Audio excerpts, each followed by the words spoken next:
Exploring time expressions in future perfect continuous tense.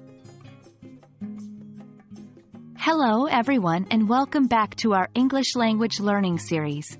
Today, we're delving into an interesting aspect of English grammar: time expressions.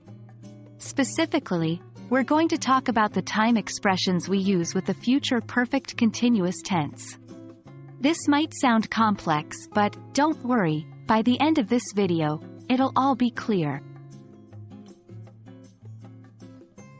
Before we jump into the time expressions, let's quickly remind ourselves of the future perfect continuous tense.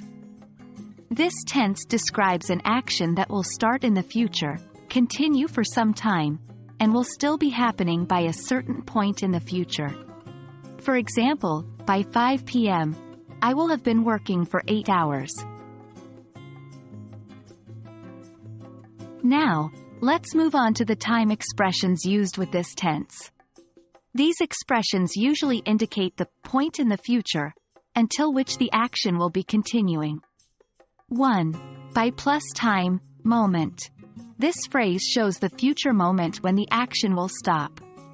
Example, by next year, we will have been living here for a decade.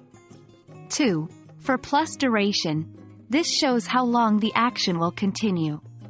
Example, I will have been reading this book for 2 hours by then. 3. Since plus point in time. This indicates when the action started in the past or future. Example, by tonight, they will have been traveling since morning.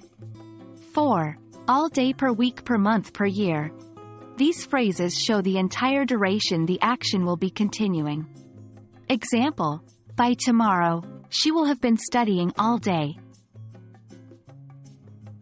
These are the most common time expressions, but remember, the context is key.